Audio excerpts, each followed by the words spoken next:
The focal point for this discussion to prime our meditation practice will be the distinguished and award-winning photographers Linda Connor's photograph, Open Wall. If Linda Connor were here, she would say, just look at the image without saying what it is. See how you respond to it. Turn off your words and naming center just to allow this other kind of experience in and to function visually and spatially. So, in the spirit of this approach, let's practice mindful seeing without naming.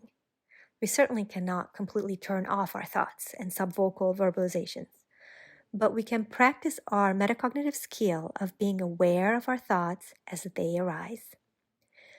Metacognition is the ability to recognize the workings of the conceptual mind, the labeling, explaining, analyzing, etc.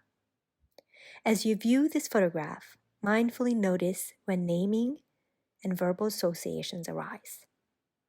Maybe you notice a symbol or a shape and you name them, or historical knowledge and personal beliefs bubble up, or it reminds you of something.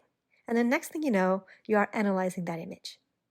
So for now, just notice the words. Notice how your mind works. Notice the urge to want to tell someone. And then find a bit of distance from that type of cognition and shift into just simply seeing. You may take a few deep breaths to settle into just being in the present moment experience, observing without comment, just being the viewer. For the next 60 seconds, explore open wall in silence.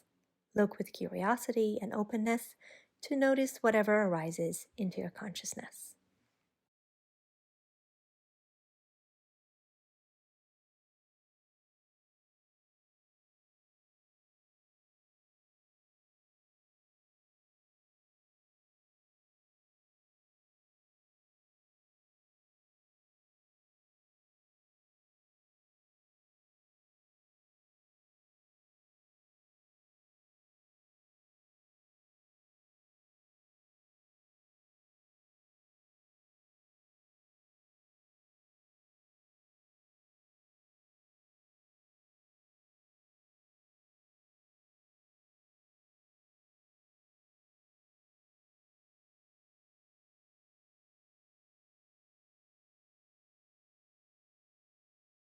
Now that you had a chance to have your own personal response to open wall, let's dive into some of Linda Connor's thoughts.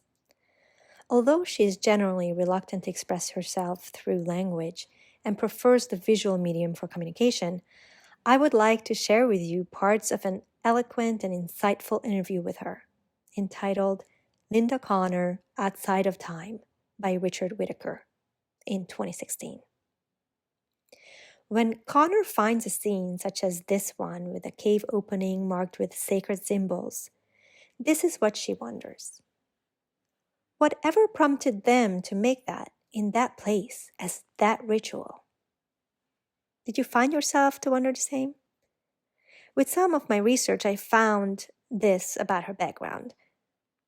Traveling around the world, Connor seeks places and traditions that convey such intangible qualities as time, faith, and spirituality. Now, interestingly, when I read her interview, the interviewer asked, "Your work was associated with something spiritual. Is that a word you would like related to your work?" Connor answered, "Not a whole lot. I would say my work is fairly romantic. I love, for lack of a better word, the romanticism that shifts something out of the world of the mundane. In going to Asia and India in particular, or Nepal, I found there was magic, ritual, and sacred stuff out on the streets. I'm interested in the sacred, even though most sacred art is religious art, and I'm not interested in religion, but I am very interested in the structure of the sacred and how that is played out in art. That is what gets back to nature. So the balancing point that I think applies in most of my work when I'm at photographing is the relationship to the natural world in terms of the sacred. So I believe that art started, if you want to call it art, when humans developed self-awareness, so they realized their own death and that people died. When humans began to recognize their scale in relationship to the power of nature and the fickleness of their fate, they got very nervous.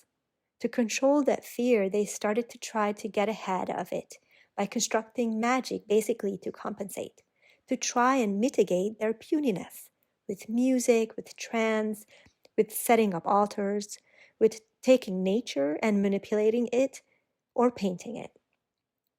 I'm interested in religion in relationship to nature because I think nature is the starting point, is the grounds for our human activity in the sacred.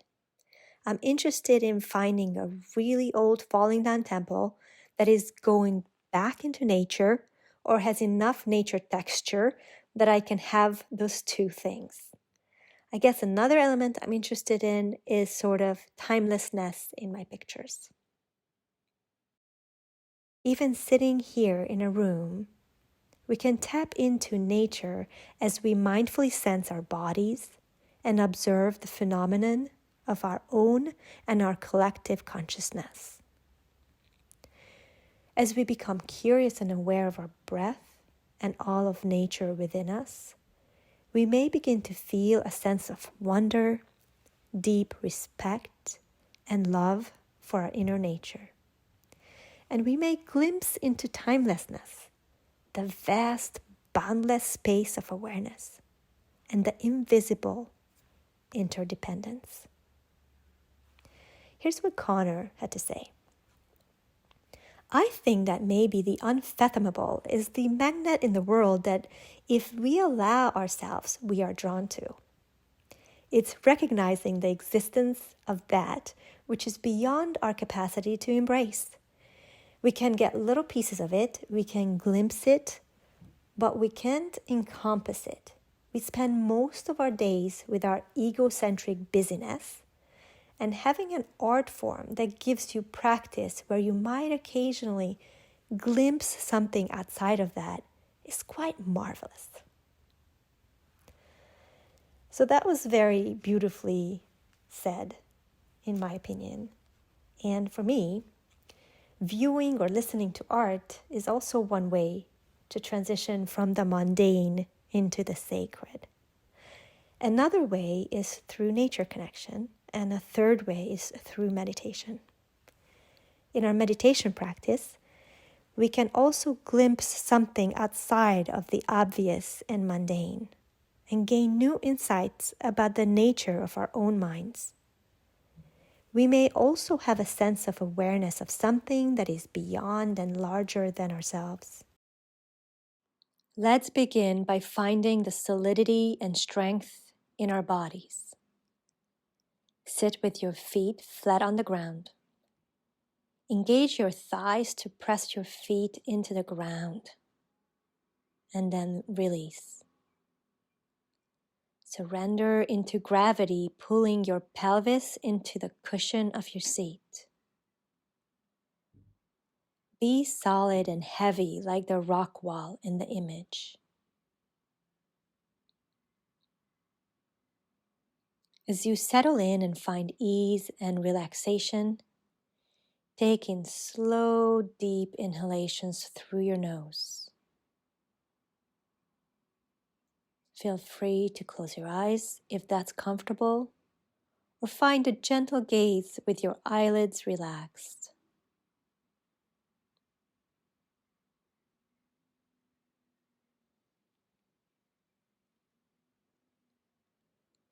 Let the air filling your lungs stretch your spine long. Let your exhale release and ease your shoulders down your back and release your jaws and release your forehead.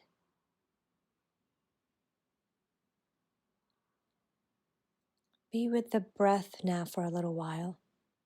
Imagine that each inhale is lifting you up like a balloon, and each exhale is settling you into the comfort of your seat.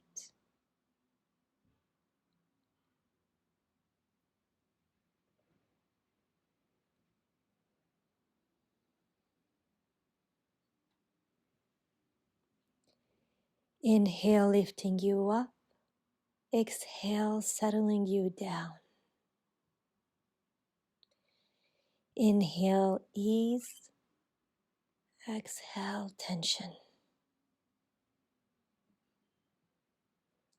Inhale, lightness. Exhale, darkness. Inhale, hope. Exhale, despair. Allowing this time and space for stillness and ease is a gift you are giving yourself.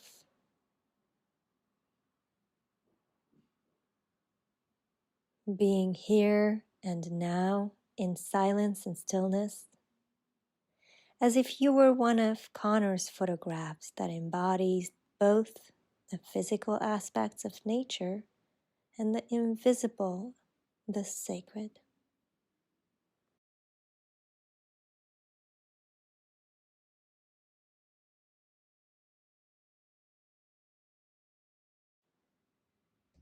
When you become entangled in the grip of feelings, thinking, analysis, or memories, come back to feeling the breath moving through your body. Notice whatever arises in your mind eventually loosens its grip on your awareness. Welcome what arises and bid them farewell. Rest in the pause of emptiness before another one arises. However brief, this pause is between thoughts. When we glimpse at this empty space, we are in pure awareness. And when the contents of the mind arise again, our awareness is still there to welcome them with joy and lovingly let them pass by.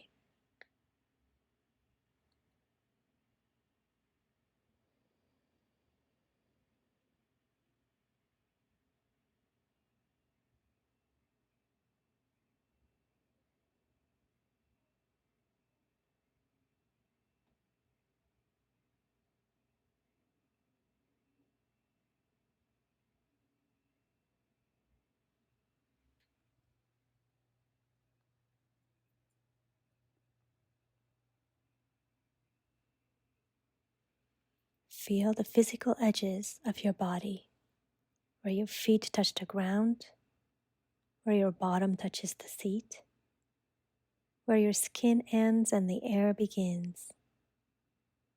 Follow the journey of your breath with your awareness.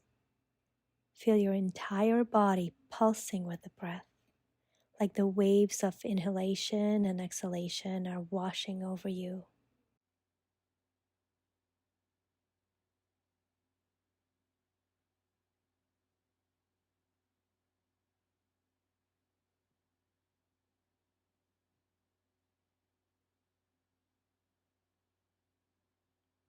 Shifting awareness from our thoughts and emotions to the field of awareness beyond the mundane.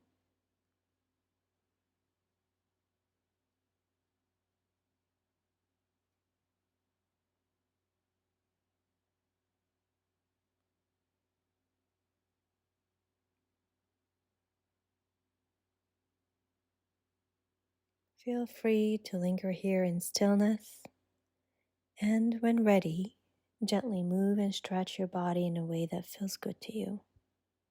May the peacefulness you generated during this meditation stay with you today.